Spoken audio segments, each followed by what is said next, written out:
Hi, it's Ray from Pro Shaper Workshop in Charlton, Massachusetts. We're back on this steel panel. Everybody wants to see steel. I thought there'd be a lot of aluminum lovers out there, but boy, there's more steel lovers than there are aluminum lovers. Now, I've been using 20 gauge on this. I have 18 gauge. 18 gauge is a lot harder to work. Generally, I prefer to work in steel with 19 gauge, which used to be very easy to get. But like the last year or so, it seems like it's becoming more and more difficult, and the last time I tried to buy some, it was impossible. But today, I found a new source, and I might be getting some 19 gauge in. So yeah, maybe we'll try to break it up, 50% steel, 50% aluminum. I prefer aluminum. I think anybody that really gave it an honest try would prefer it also. So here we are. We're at this panel here. This is just an educational panel just to show the different methods. I'm not going to use this panel because I'm going to make these fenders out of aluminum. We've already started that with one of the classes out of 060 aluminum, which gives you great dent resistance. And even this 20 gauge will give you pretty good dent resistance. So this one, we're doing all the shrinks on this side. And as you can see here, there's a little bit of curve to it, but here is a lot more curve, so that's where most of the shrinks have to happen.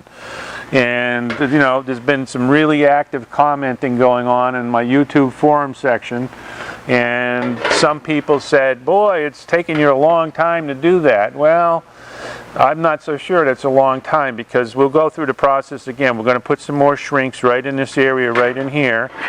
And to put the gathers in, usually it's like a minute per, so it might be 5 or 6 minutes to put the gathers in.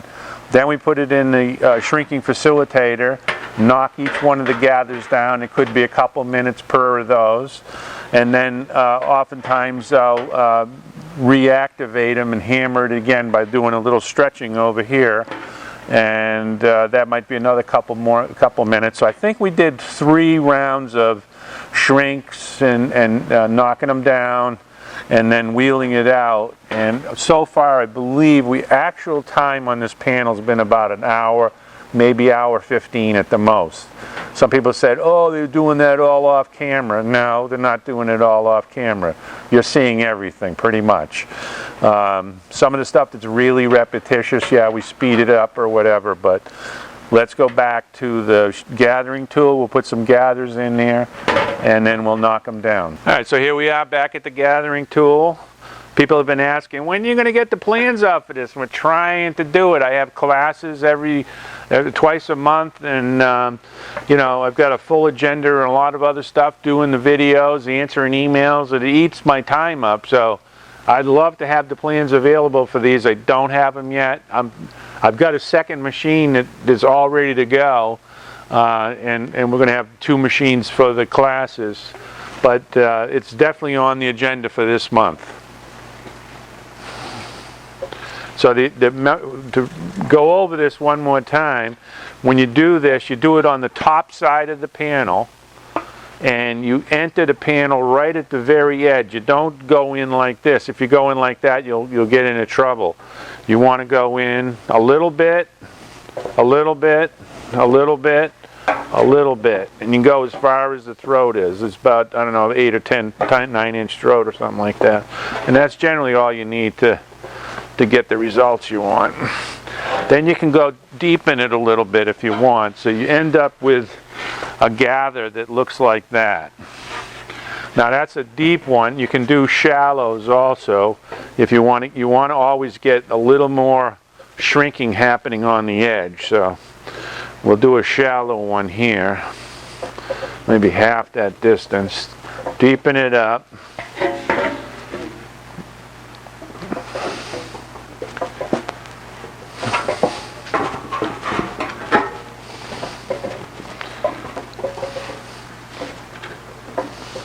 And a lot of people say, well, it'd be great if you had a foot pedal for this.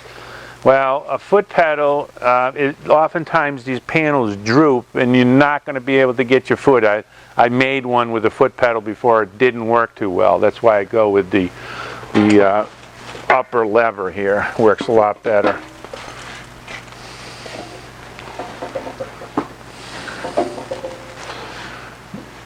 So there we are. We got 3 shrinks in, and that should be enough for now. We maybe do, generally I do, another question was, do you do a round of planishing out the shrinks every time you do a shrink? Well, no.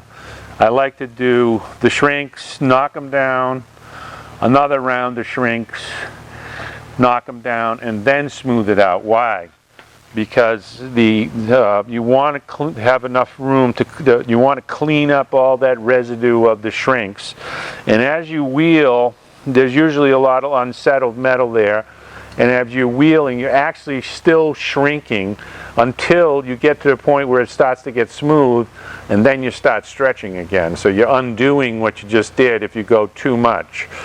So the idea is to get the metal all settled in, and that will be smoothing it, but don't go any further than that, because then you're releasing that shrink.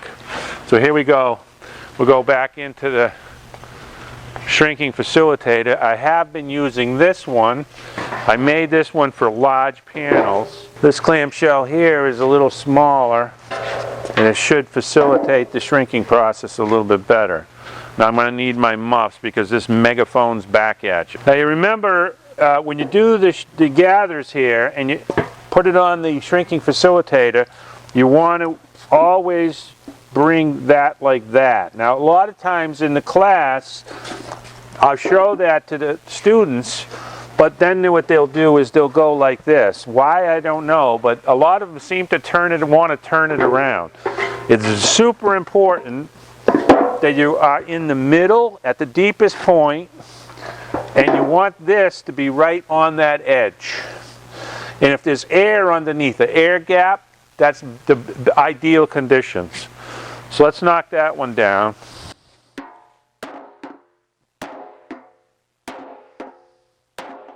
Where every hammer blow, we're watching this. If that starts to open up, we got to close it back up again.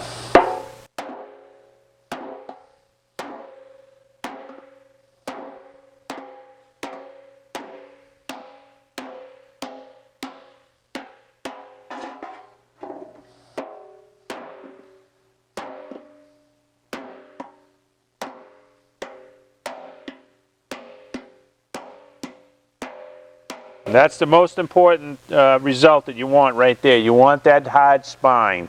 That shows you that the metal is colliding with itself, pushing itself into it.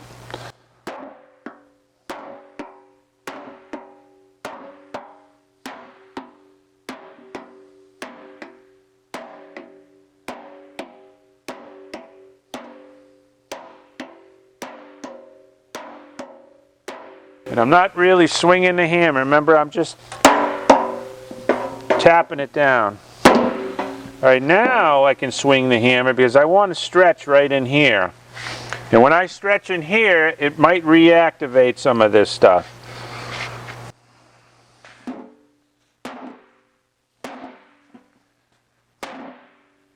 And I want to hit square. I don't want to hit with the heel of that hammer like that, because that is going to have too much of a pointed impact with the metal and can cause a little bit of a stretching damage. So people often ask, why do you have the heads out so far? Well, you need them out there because you need room for the handle, otherwise it'll hit. You could even have a hammer with the head a little longer, and for doing like this hammering right here would actually be better.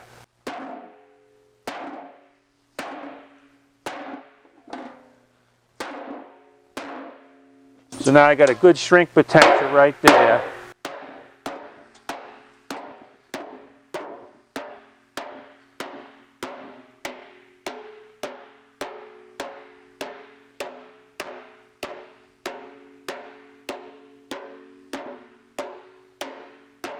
You got to watch that you don't let that get so steep that it starts to tip over on you.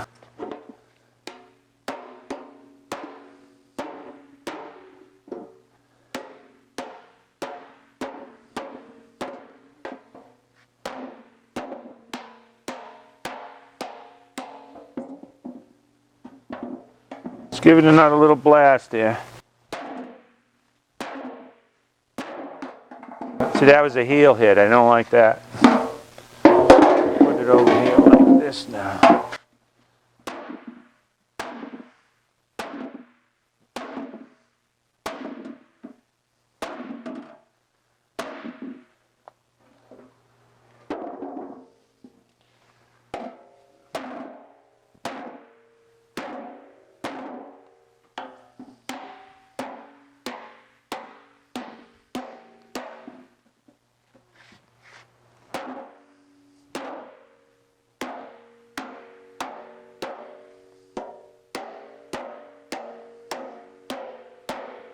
You can see how those just reactivate nice. Now you can see how that's really starting to take the corner now. Starting to come around. So let's knock these down on the hard stump over there, and then we'll wheel that out and we'll see where we're at. Alright, so we'll pre-planish this by crunching them down with a steel hammer. You can use the plastic hammer, but this is a little more effective. That's really stiff right there. So.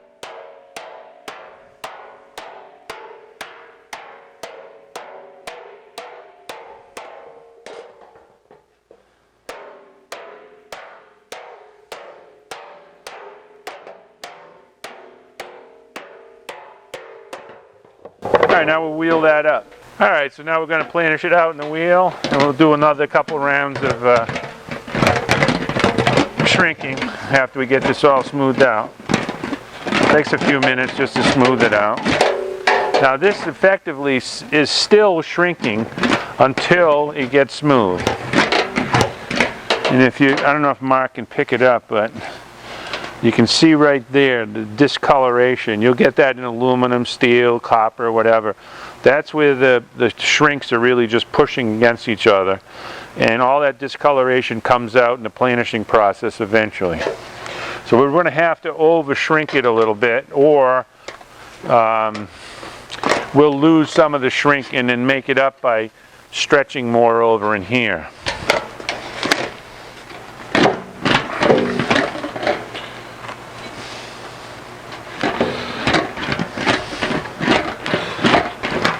So knocking these down is, I call it a no-brainer. It's no big deal. You just kind of navigate through and knock them down.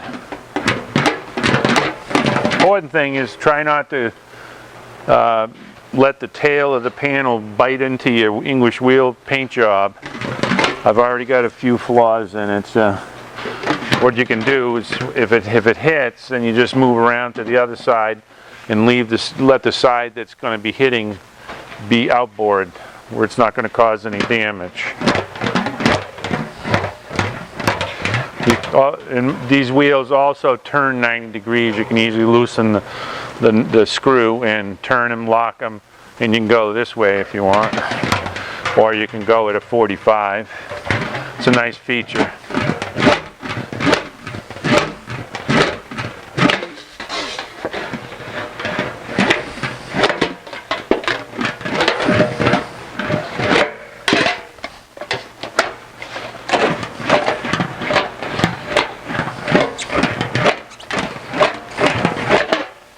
Got a class starting Friday.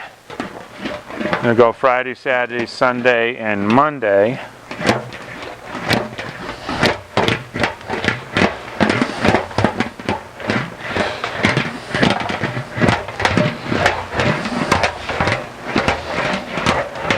And we're toying with the idea of starting a Patreon channel. A lot of YouTubers have Patreon channels, and it's a way of supporting the whole process. So if you're familiar with Patreon and you considered maybe becoming a patron of the Pro Shaper channel through Patreon, we'd like to hear from you, and we'd also like to know what you would want that would be different from my YouTube channel. There's a ton of possibility, so love to hear from you.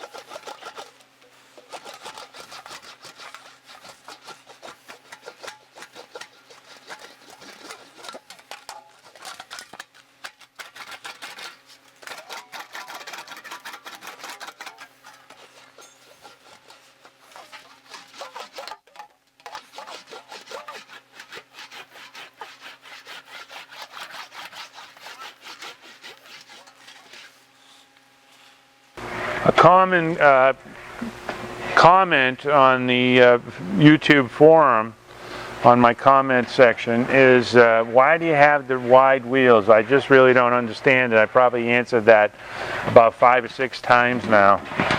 So I'll address it a little bit in here. The wide wheels allow you to go in a panel like this, and I really don't have to worry about having that panel dead flat.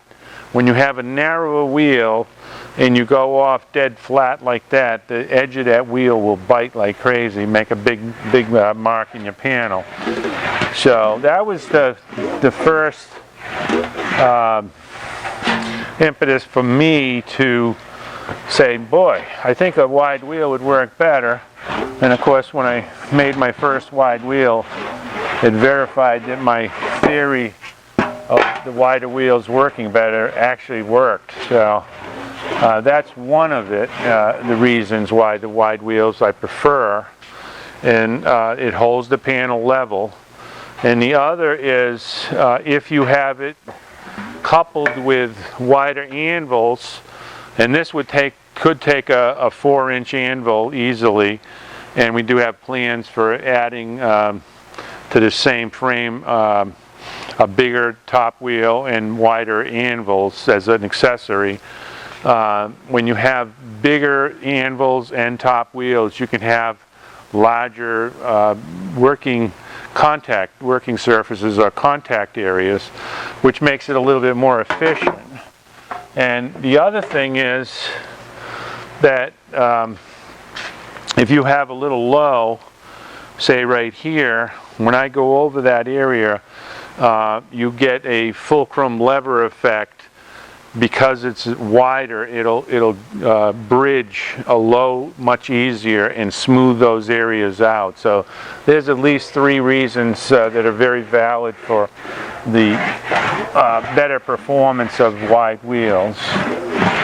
And why is it that a lot of the wheels are the same on a lot of the old English wheels and whatever?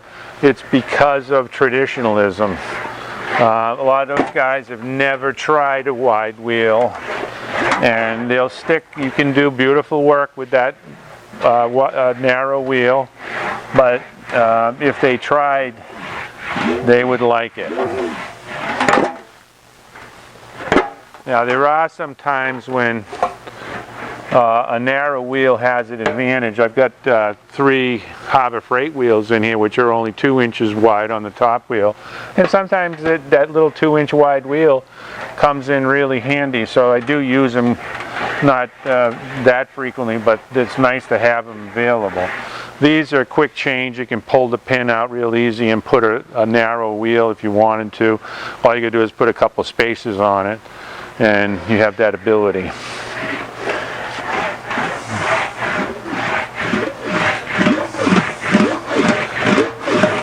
So we're doing a little smoothing here, plus with a little bit of stretching, pulling this back side over.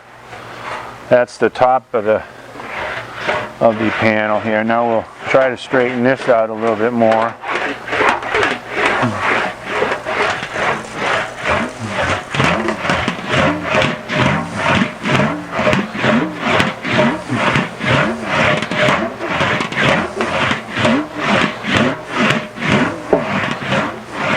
This end doesn't have as much curl in it as, or curve in it as this end has more. This is less.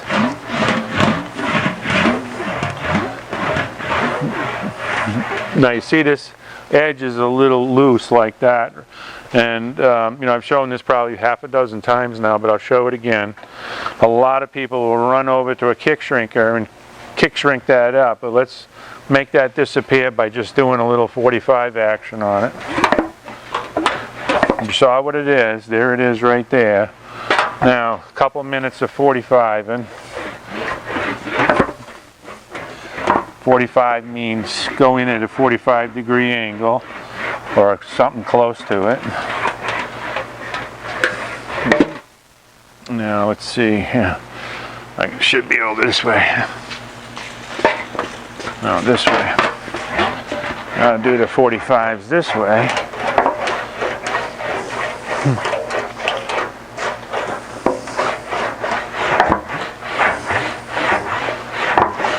And that phenomenon of that wavy edge, then now you can see it's all settled down.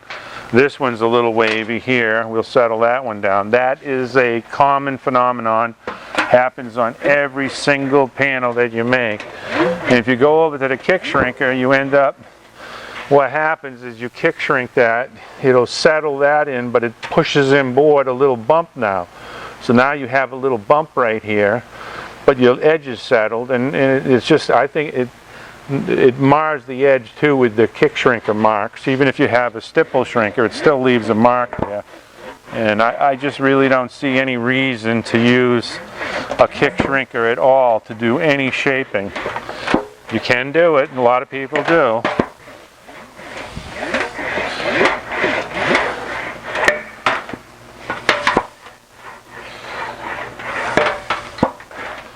So there's those edges settled down. We got a little bit up here. We'll settle that one down. And then the top edge will settle. This just becomes second nature. You don't even think about it. You just see that wavy edge and you go in there and 45 it.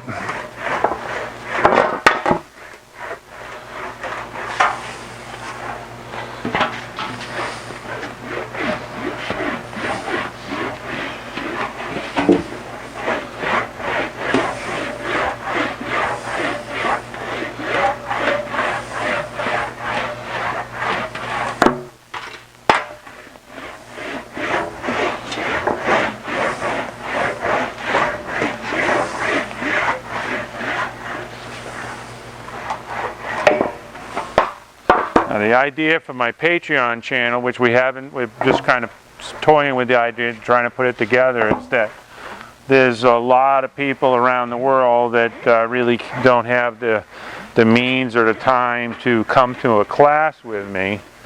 So, and I really don't want to do structured online classes. I just feel that would be something I didn't really want to do. But with Patreon, we can get real creative, and it'll allow those people that can never make it here to the U.S. for some reason, they'll be able to have some input as to what they really want to learn, and we can address all those different issues. We'll do quite a bit of it on YouTube too, but we're going to have two channels basically, the YouTube channel and the Patreon channel.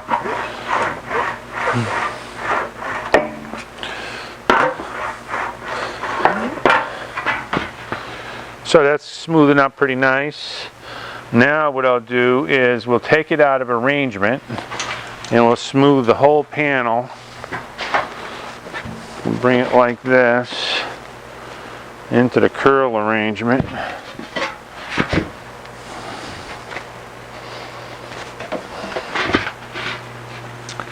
And then we'll put that in there.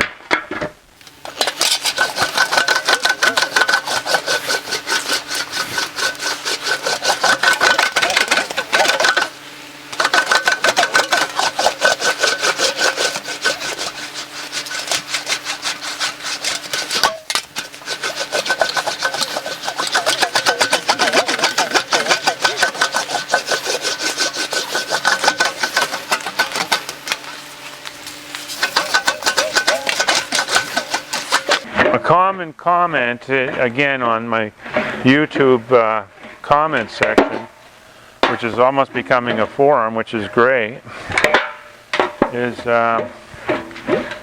boy, it's taking a lot of time. Well, all of these panels, if you're doing them to a super high precision, meaning all you're going to have to do is primer this by the time you're done, it takes time to do them.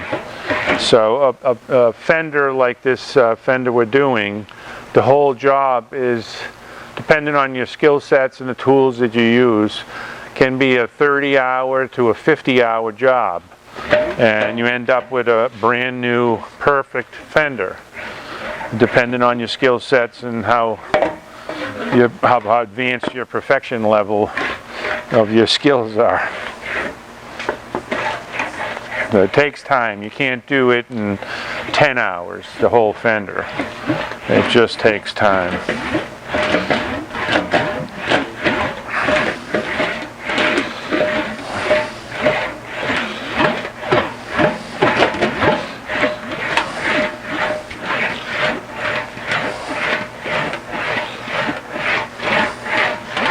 It's done when it's done. If you're restoring a car, it's a minimum of generally 1,500 to 2,000 hours. And that's starting with a really nice car. It's in nice shape. It's not a rust bucket. There are cars I call ghost cars, and basically you have to rebuild or remake every single component of the car.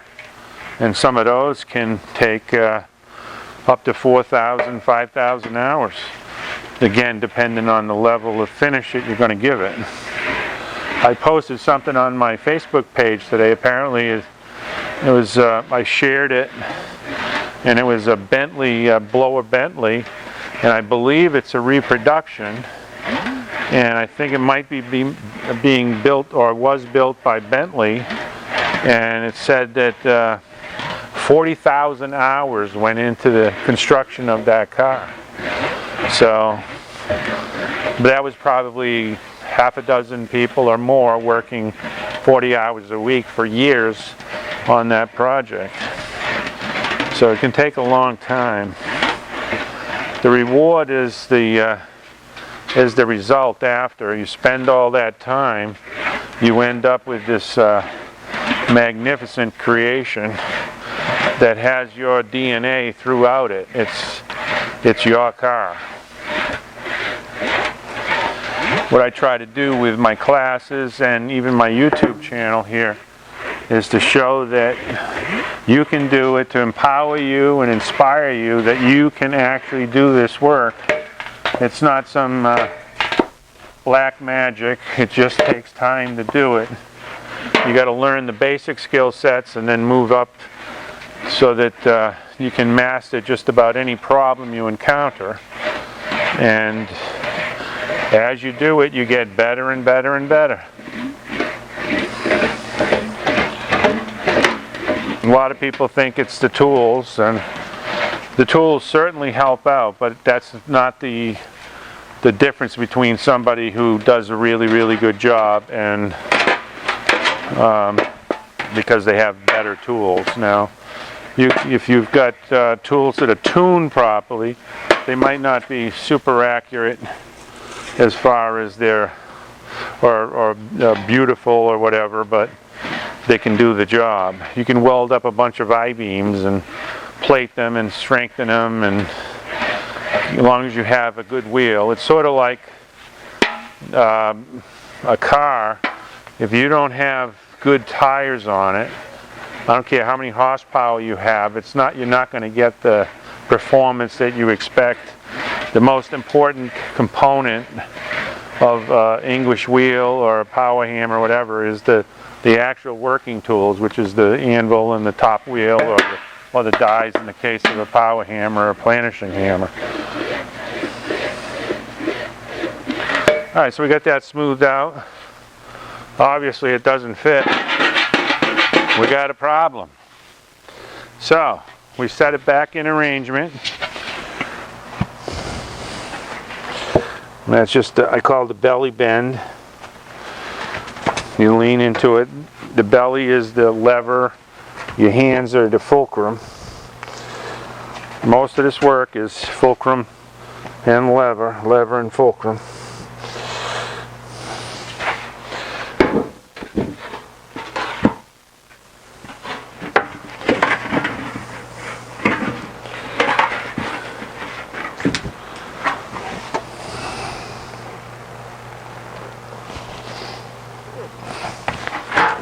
Put a little more curve on the edge.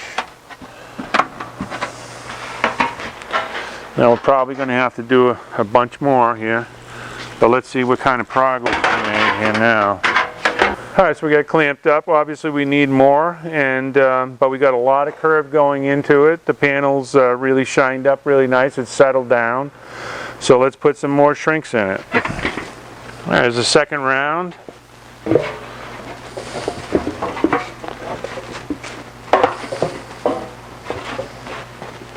This is the second round or third round? Well, it's the second one today. Second one today, yeah.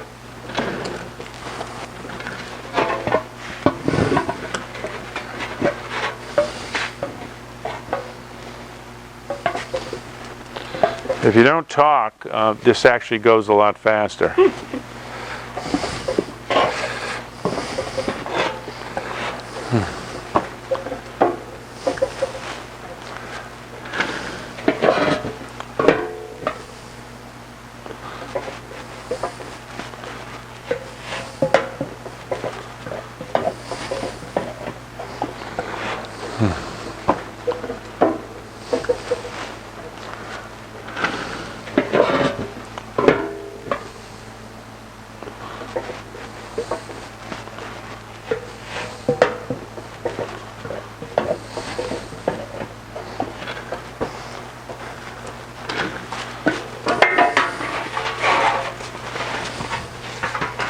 Alright, so we put 4 long ones in there, and let's knock those down. You see that's, with the shrinks in there, or the gathers in there, it's really coming around. So, and the panel's looking really good. All that shrinking action pretty much disappeared.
Alright, now we're going to take a couple more shrinks in between there.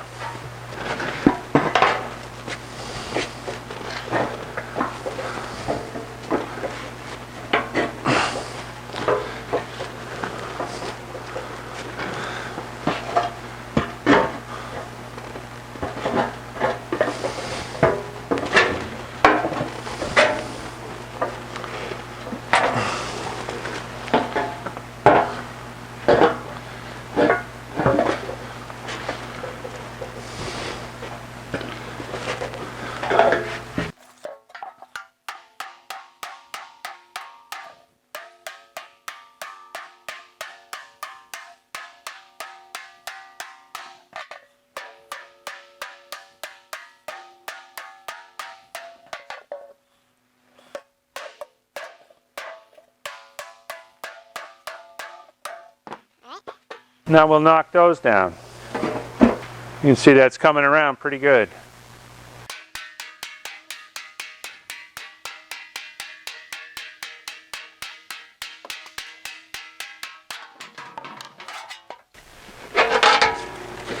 And we'll planish them out. Right, so here we are again, planishing.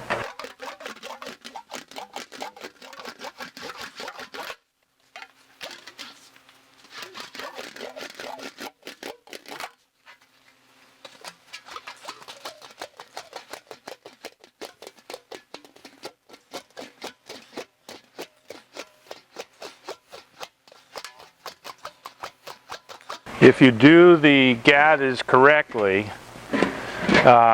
each gather will reduce the edge about 1/16 of an inch.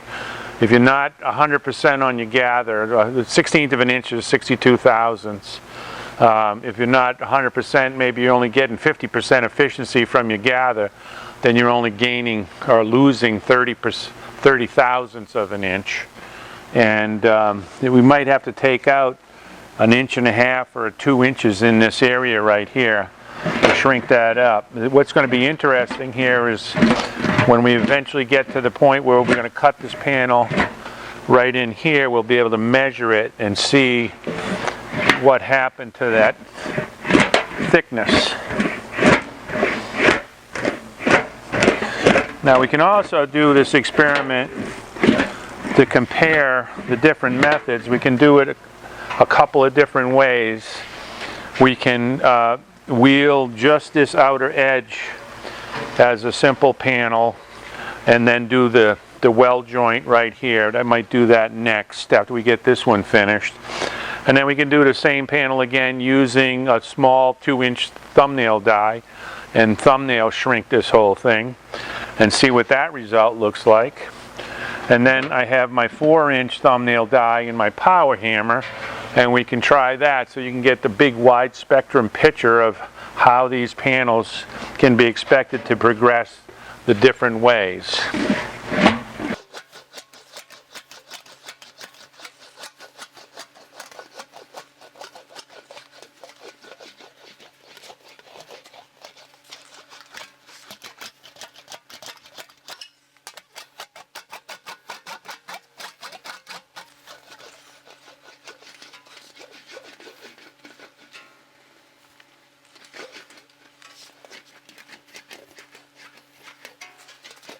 I'm trying to pull that edge over by wheeling it, so now I'm doing a little bit of wheel stretching here. Settle that edge in a little.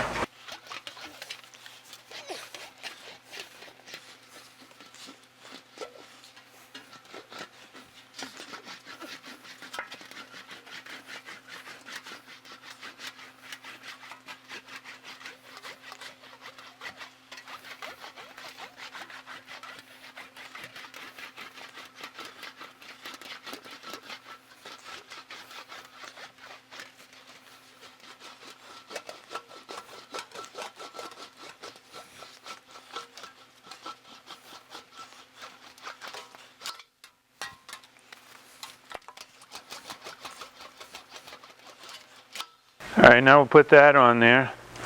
I didn't planish it out as much as I did before, but let's put that on there and see where we're at now. Now, obviously we still have a bunch to go. We're making some pretty good progress, though you can see that curve is getting in there pretty strong. We're going to have to just keep shrinking until that lays down. Like I said, don't despair. This is, I think, the 5th round of shrinking total. Each round of shrinking is, say, 10-15 minutes, depending, if you're talking or not. So we probably got 2 hours maximum in this panel right now, and I think another couple shrinks there. Probably another 2 or 3 rounds of shrinks is going to bring it in really close. So I think that's where we'll leave it right now for today, and tomorrow we'll pick it up again. It's Ray from Pro Shaper. Keep the comments coming in, and like I said, we're going to try this all different ways, so don't make any judgment calls on it yet, because we're just showing the whole wide spectrum of methods. So it's Ray from Pro Shaper in Charlton, Massachusetts. Thanks for watching.